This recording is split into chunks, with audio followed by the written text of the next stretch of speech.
नमस्कार दोस्तों, आप सबका हमारे चैनल में स्वागत है।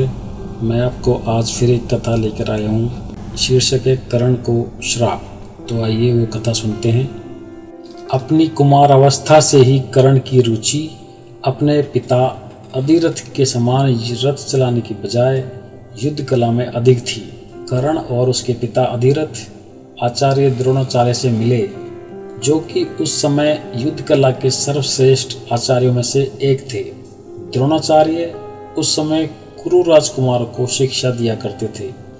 उन्होंने कर्ण को शिक्षा देने से मना कर दिया, क्योंकि कर्ण एक रथ हाँकने वाले का पुत्र था और द्रोणाचार्य केवल क्षत्रियों को ही शिक्षा दिया करते थे।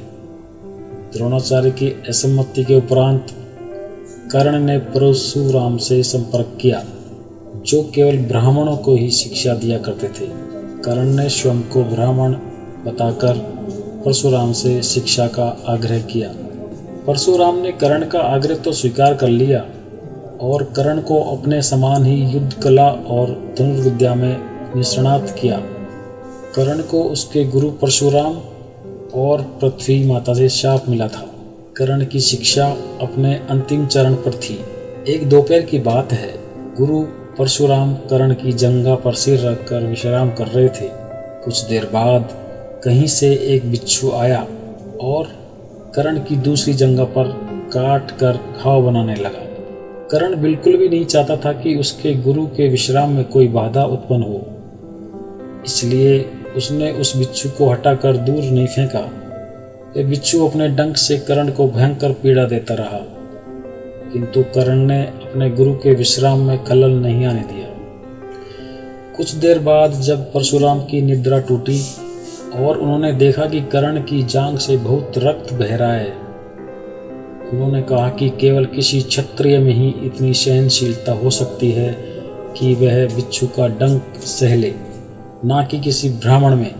और परशुराम ने उसे झूठ बोलने के कारण श्राप दिया कि जब भी कर्ण को उनकी दी हुई शिक्षा की सबसे अधिक आवश्यकता होगी, उस दिन वह उसके काम नहीं आएगी।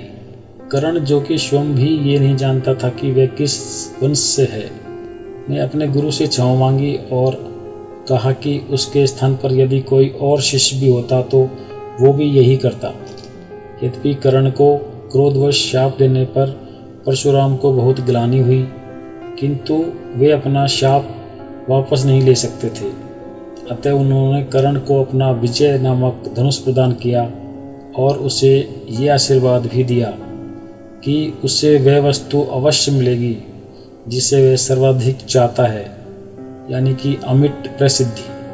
कुछ लोक कहानियों में भी ये माना जाता है कि बिच्छू के रूप में स्वयं देवराज इंद्र ने कर्ण को पीड़ा पहुंचाई थी, क्योंकि वे परशुराम के समक्ष उसकी वास्तविक क्षत्रिय पहचान को उजागर करना चाहते थे। परशुराम के आश्रम से जाने के पश्चात कर्ण कुछ समय तक भटकता रहा।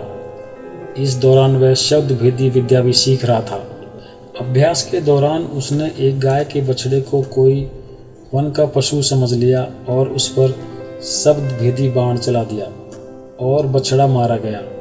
तब उस गाय के स्वामी ब्राह्मण ने कर्ण को श्राप दिया कि जिस प्रकार उसने एक असहाय पशु को मारा है, वैसे ही एक दिन वह भी मारा जाएगा, जब वह सबसे अधिक असहाय होगा और जब उसका सारा ध्यान अपने शत्रु से कहीं अलग किसी और काम पर होगा।